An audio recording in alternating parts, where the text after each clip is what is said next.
G'day everyone, I'm Smokescreen and welcome back to another video. And welcome back to the Nations Cup for 2023. It's technically, if we're going to go out on a technicality, it's the 2022 to 2023 GT World Series Nations Cup Season 2. That's what we're doing here today, and of that championship it's round 1, but it's basically the second part of the little exhibition series that Polyphony have decided to open up 2023 with, and it's quite a good combination. In fact, we're at Daytona Road Course in Group 1, but there was really only one Group 1 car that was up to the task, and that is this Mazda 787B. I think it's because it had the best top speed, and Daytona Road Course is heavily in favour of straight line speed because of the very long flat out sections that basically form most of the lap here today. So Mazda 787B, that's pretty much the only car you needed. That's the only car you're really going to have a chance with, if we're being completely honest with you, but at the very least, Group C was the answer. Now, I actually didn't have a Mazda 787B when this combination first made itself available, but luckily, Mazda 787B plopped itself into the Haggerty collection at the Legend car dealership a couple of days prior to this round, so I was able to buy one for 2.2 million credits, and we were able to have a go at this particular round. Now, this style of combination, by the way, kind of an oval road course in Group 1. It came up back in GT Sport in the form of Blue Moon Bay Speedway Infield B in Group 1, where the Mercedes Sauber C9 was the meta, but I consider this particular race we're doing today in Gran Turismo 7 the successor to that race. And as someone who is very fond of the auto industry, we talk about successors all the time. So, successor right here, just as you have the successor to many cars. But for this first slot here today, we went out for the qualifying session, and it's only a 5-minute session, but I saw my outlap previously at a 1:17. I saw that, and I was like, I've got plenty of time to get back around again and have a second go at this particular qualifying session, but I had to stay out of the way of a few cars, and as we come up to the line to begin our final flying lap, we can see we're about 5 seconds short to actually begin that lap, so we don't get another one in. We just have to settle for our rather subpar first attempt. So you don't get a second lap in if you cancel back. So learning on the fly here. But that first qualifying lap that I did put in there, it actually wasn't that great, to be honest. It was a 29 point something. I really would like a 28 in this qualifying session here today, but we find ourselves 4th on the grid, so we are going to get off the line on the banking here. So this is actually a little bit of a sticking point with this particular race. Check out the banking we start on. Geesh doesn't take it into account and flings off to the right hand side because you get a touch of wheel spin and then the rear end slides down the banking because you've broken that traction. So that's what causes that little sideways moment up the banking, and Geesh has lost our big time. He's gone from 3rd on the grid down to 8th currently, and we're just left up behind Andrew and Hyperdrift. So something else that's going on in these Nation Cup races, or the exhibition series actually to be more exact, there's obviously some form of testing going on because there is just an absolutely astronomical number of slots. There's like 10 slots, which is just, it's too much. It's too much because this particular race, which started at 11 o'clock on a Wednesday, so not only is it a work day, you've also got 10 slots. So each of the slots, they're not very populated. So it got to the stage where you almost had to orchestrate the slot to go into so that thered be enough points available to make you feel satisfied, because that's basically what I'm after. I just want to be left satisfied. But at the start of this race, I really wasn't in that good of a rhythm just yet. You can see I've dropped off the back of the top 2 up ahead, so that's Andrew in the lead, and then Hyperdrift in second with a 1 second gap between myself and Hyperdrift. So that's not really any good. We do get back in the slipstream though. We get a pretty good Le Mans chicane, as it's called, and we are going to be using the slipstream. But something else I noticed in this combination, the slipstream wasn't very powerful at all. You needed to be like 3/10 or less behind someone in order to actually get a slipstream overtake done down these long straights here. Not exactly sure of the length of the straights, but the total distance of the lap is 5.7 k's, so you know, one could probably estimate there's probably 4 kilometers worth of straight at least at this track.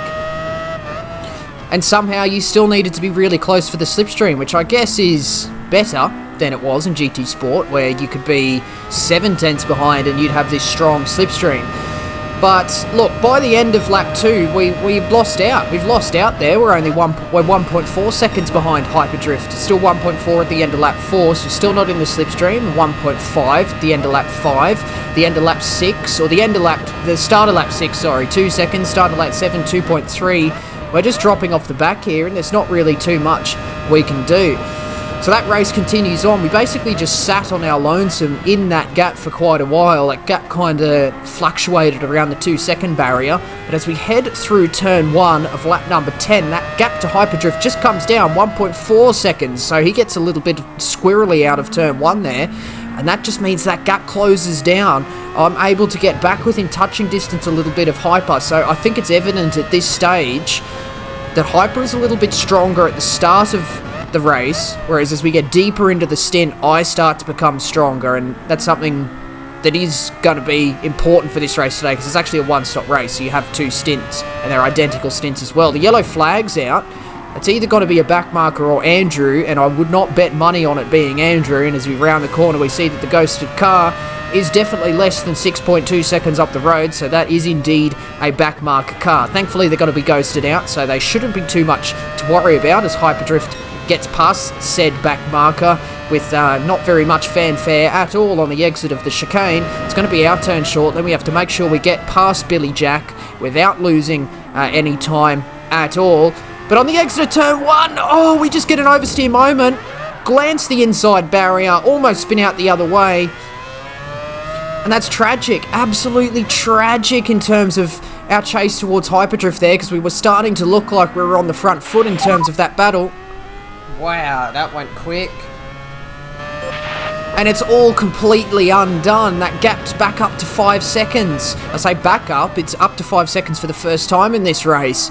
Really, really disappointing, because what I was actually looking to do was perform an undercut on Hyperdrift. So I mentioned just before it was a one-stop race. There's actually no mandatory pit stop, so you could no-stop if you feasibly wanted to. But because this Mazda 787B is so fast, you have to use this car, and this car's quite rough on the tyres. So it is faster to do a one-stop than a no-stop in this car. So we're going to pit in, well, ideally, in a perfect world, you pit in exactly halfway through the race. So a 24-lap race, you pit in at the end of lap 12. But I've gone in at the end of lap 11 because I wanted to try and get an undercut on Hyperdrift. But a crucial thing to my strategy is that I didn't get traffic on the outlap, but unfortunately for myself, I did in the form of my good mate Nisbone Nath. So actually, he's one of the he hosts the Trackside Lounge with me. Do check out my podcast if you'd like to listen to us talk.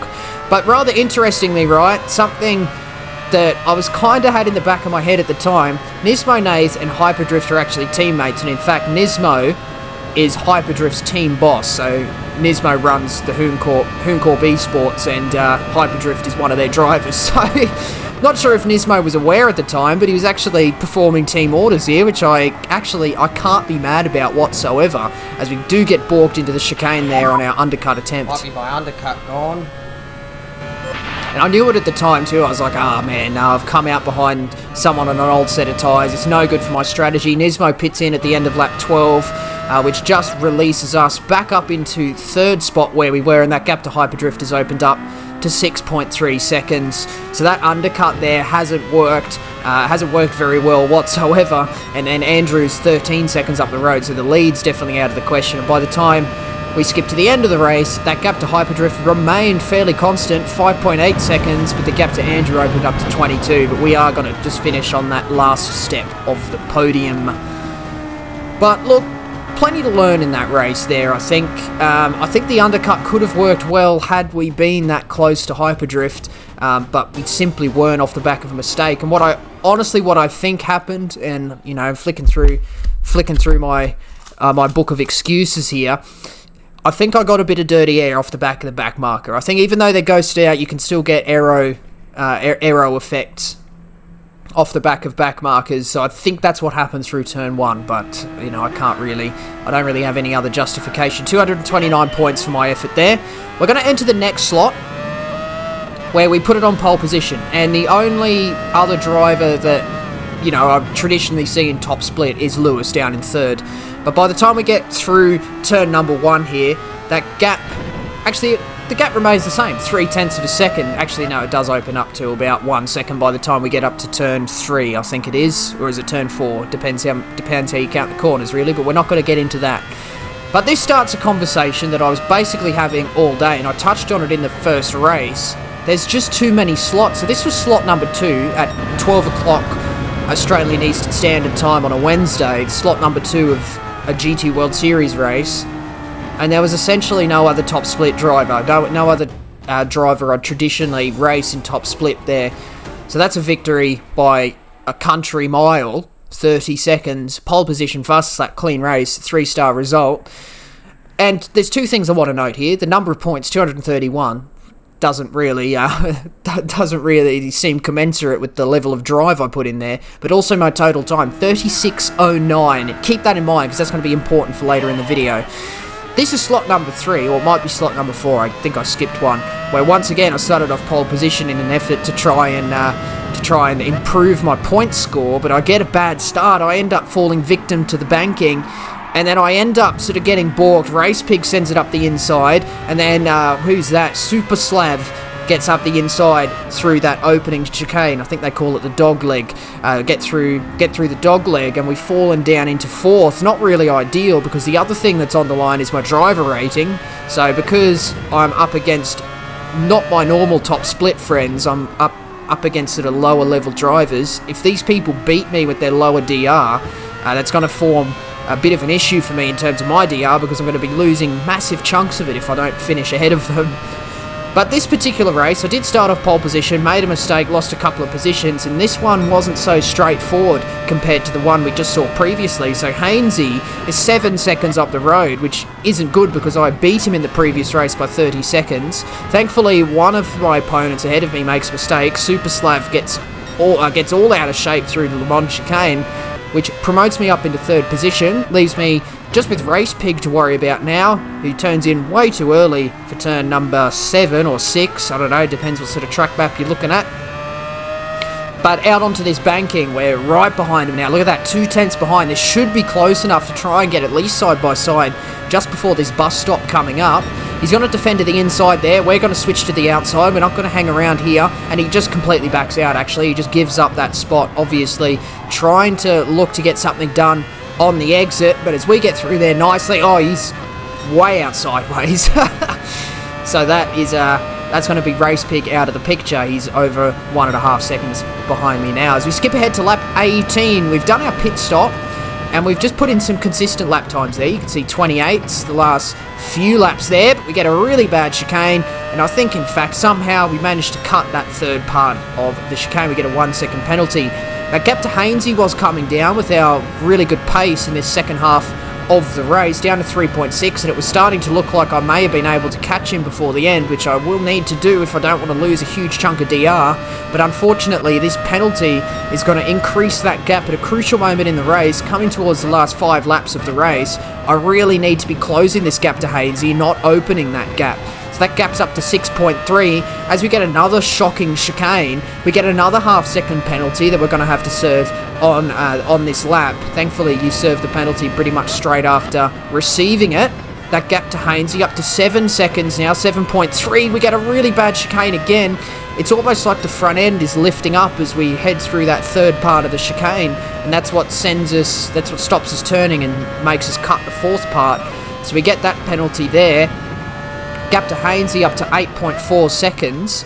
So that's no good. We're on lap 23, you can see actually. Side note, look how beautiful the sunrise is here. So a bit of an overnight race. He's thrown us a lifeline. He's thrown it away. Hainsey is up to 3 seconds ahead of me now. It was 8 seconds, but he's obviously made an absolutely crucial mistake through the infield section with 2 laps to go. That's not what you want to do as a leader, and that gap is now 2.6 as we start this final lap now. That gap's down to 2.2 seconds, but have a look. Hainsey's driven off the track at turn number 5. and that is going to be us right up his backside, right under his rear wing, as we head out onto this banking for the last time, the 24th time here. So what was looking like a fairly disappointing result in this second race here is actually going to turn into a bit of a lifeline for the victory, as Hainsey gets oversteer out of that corner. We're not going to have an opportunity to be re-overtaken into the chicane. We are going to brake slightly late though and get a little bit of a dodgy run through there, which may give Hainsey a bit of a look in on the exit. He's going to be 3/10 behind, and with only a flat out section to go, perhaps he will be close enough in terms of slipstream to try and get this manoeuvre done.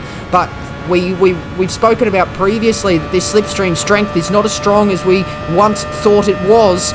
But as we head up towards the line through this little left-hand kink, we're going to keep to the inside, and we just manage to keep that lead.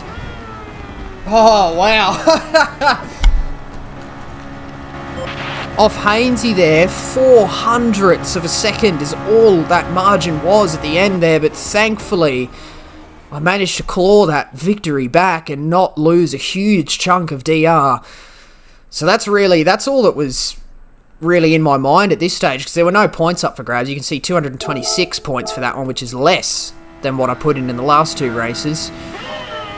But look, as much as Hainsey deserved that win, and he absolutely did, with DR on the line, I can't just be gifting victories away to like people with much lower ratings. We entered this slot. Once again, it was a lights to flag victory. But check out that total time. That's what I want you to focus on this time. 36:12. So we put in a 36:09. We put in this 36:12. So only 3 seconds slower than that second race there. 17 seconds ahead of Dredge Dragline for 207 points. I mean, that's nothing. In terms of what I normally see in my races in GT World Series, 207 points is nothing. For the quality of drives I was putting in, these points are just simply not enough. And it's due to the sheer number of slots, which spreads out the drivers, in addition to it being a work day. So you got half the player base at work, more than half of the player base at work. So really all you get are the odd people that have a day off, which is myself, and then like more casual players that, you know, maybe, you know, aren't committed to a full-time job, so to speak.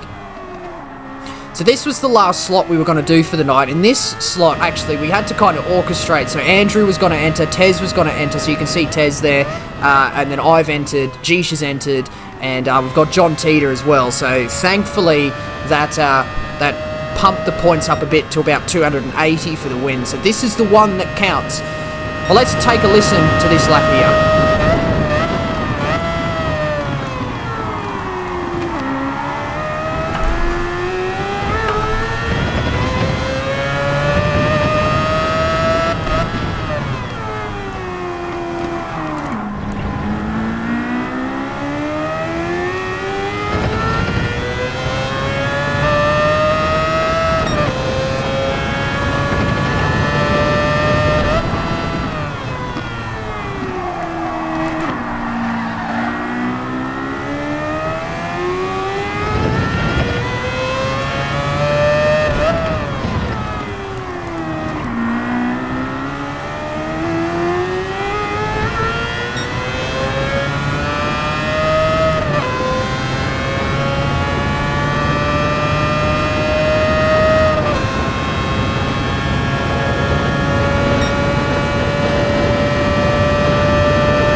That car is just absolute eargasm, that quad rotary engine, man. But I don't know, if you weren't paying attention to the sound, which I suppose most of you were, you would have seen that on the sector split leading out onto the banking, we were in kind of dire.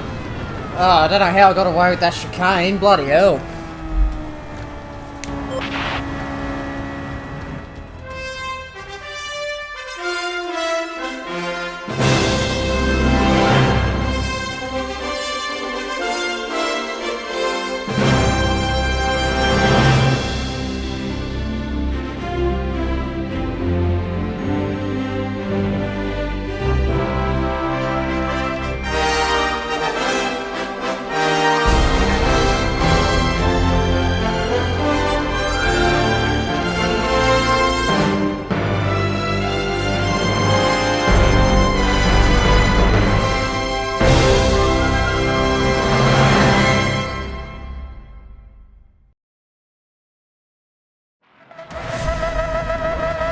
I forgot my own editing. I forgot I put the Nations Cup introduction there, but I was gonna say, before I was rudely interrupted by myself, I guess, if you were paying attention on that lap, the sector split leading out onto the banking, you would have seen I was like only fractionally, I was actually down on my lap.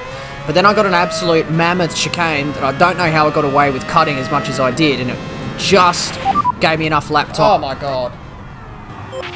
To get ahead of Tez there. Puts us third, but we make a hash of the start. Make a bloody hash of the start. And we end up, we were looking around the outside of Geesh, but there's a bit of a tailwind into turn one. You can see, oh, John sends it up the inside as well. Luckily, we saw him and didn't turn in. Bit of a shocking start. So, yeah, tried hanging around the outside of Geesh at turn one, ended up wide off the track. And then John sends it up the inside as well, and Tez took advantage of me being off the track too. So we've lost 2 spots, down into 5th, 5 out of 9. This is the slot I really needed to put a couple of those drives previously. So the 3609 and the 3612, well, either of those two, this is the slot I need to do that kind of pacing. Not the other two where I won by like 20 plus seconds. It needs to be this one where I've got actual substantial decent points up for grabs. But a problem I had is that I wasn't able to do the pace required for that kind of total time stuck behind another car. So I'm stuck behind John, stuck behind Tez at the moment, so obviously not ideal. So we are going to have to try and get past these 2 cars as quick as we possibly can. You can see we're kind of stuck through this middle sector here. We're pretty close to John though, so if we were able to stick 2 tenths behind him through this corner here, we may be able to get some form of a slipstream moment or slipstream opportunity up towards the chicane, although I think Tez gets a couple of kicks of oversteer heading out onto this banking, which is going to give John a bit of a look in for this 3rd position here. But that's all well and good for me, because if these 2 fight, I can kind of let them fight, and hopefully they can knock each other off the track. But on this occasion, not going to look like that's going to happen, as John gets a pretty slow chicane. We got a pretty good exit here on the throttle nice and early, risking the car, oversteering halfway through that chicane there to try and get back on the power, to give us an opportunity to get past John as we head up towards turn 1 of lap number 3. But John's just got to go high in the banking. Tez, give me slip. And he's going to just open up that door down on the inside lane, and I'm going to be able to get back up into 4th. So this starts my ascension through the field. So we have a bit of a panic downshift into turn 1, just jumping on the brakes slightly too late, as we have that lovely day-night transition as well. Really fast time progression multiplier on this one, so the sunrise and sunsets happens so quickly. Lap number 4 now is when we catch right up to the back of Tez. Tez runs it a bit wide through turn 1. He gets a pretty good drive from around the outside though. But as we head up into turn number 3, Tez just completely opens up the inside. He runs a bit wide and just decides to open up. Oh, thank you.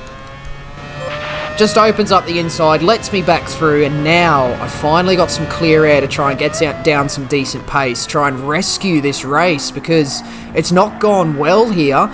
I'm behind Geesh, I'm 3.6 seconds behind Geesh, and in a previous race, I skipped over the races pretty quickly just for the sake of the length of the video, but I think it was slot number, I don't even remember, I think it was the first slot actually.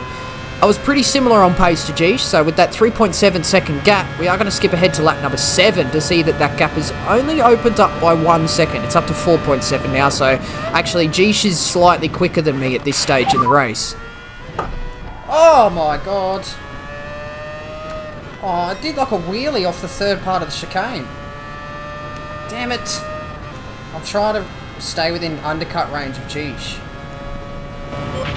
Now is not the time to be making mistakes, and I'd made a stupid mistake at the chicane. I don't even know if I'd call it a mistake. The car just did a wheelie off the 3rd part. You know, I think I mounted the 2 front wheels on that curb, and it flicks the front end up in the air, sends the car straight on. You end up cutting that last apex. Got myself a 1 second penalty for my efforts there, so quite a significant penalty, and that gap to Geesh has opened up to 6.5. Skip ahead to lap number 11, which is going to be my in lap here, because I'm going to try and perform some definition of an undercut on Geesh here. So we're going to pit in 1 lap early again. That gap was about 5.6 seconds, so we were actually slowly gaining towards the end of that stint there. The Mazda boys putting a fresh set of medium tyres on the car, and rather crucially in this particular occasion, I don't come out behind traffic. But I noticed something through this corner. Bad news, my wheels lost half its force feedback.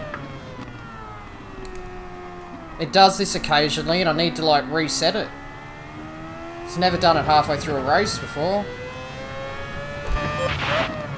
I've fallen victim to a massive downfall I seem to have with my wheel.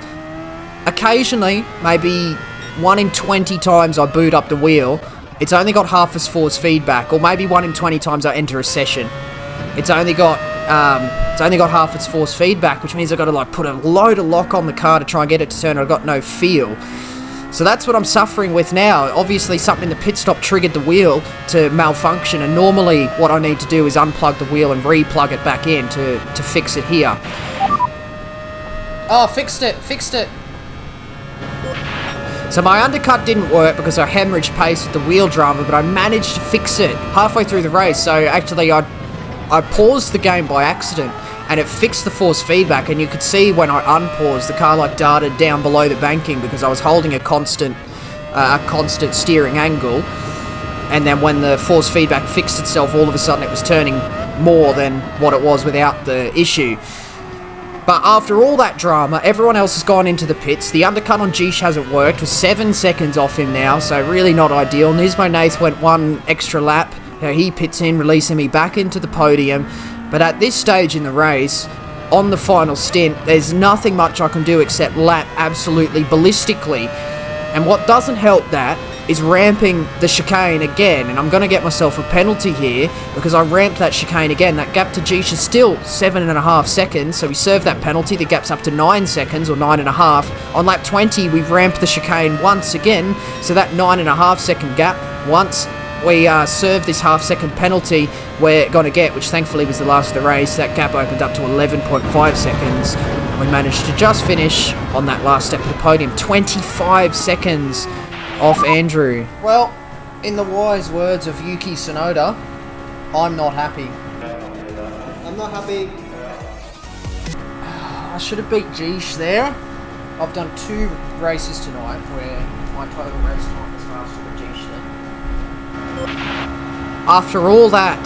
After those mammoth drives I put in the middle of the race, the 36.08, the 36.09, the 36.12, by the end of the night in the race, it mattered. I'm left disappointed. You can see Andrew's total time, which kind of puts in perspective the times I was doing earlier. He did 35.58. So my race times were about 12-13 seconds slower.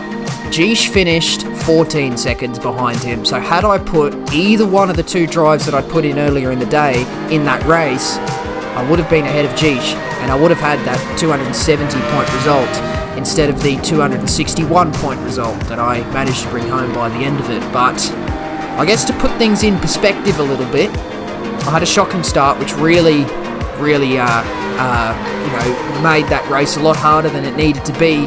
And I had wheel dramas halfway through, which you can never account for, and I'd been racing for hours, so I guess at the end of it, it wasn't too bad at all. And that slot was actually worth the most number of points throughout that whole day. Every single slot, that particular race at the end there was worth the most, and it's because we had to orchestrate the people to join it. So it's really, this current exhibition season with the 10 slots on a weekday, it's just not really working at the moment, because you can put in the drive of your life and it's only worth 200 points, which just, as someone that normally sits in top split for the drives of their life, getting 270, 280 points on a good day, it's not good enough, and it doesn't lend itself to motivating people to actually want to join these slots.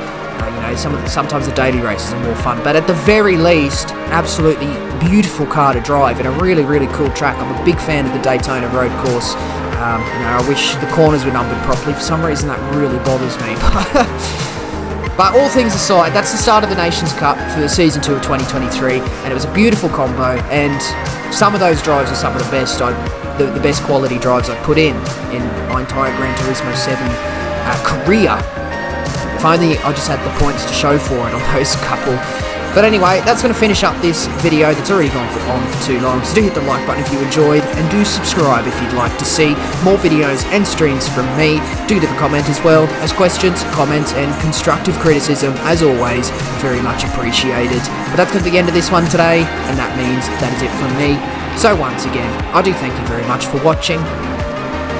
See you later.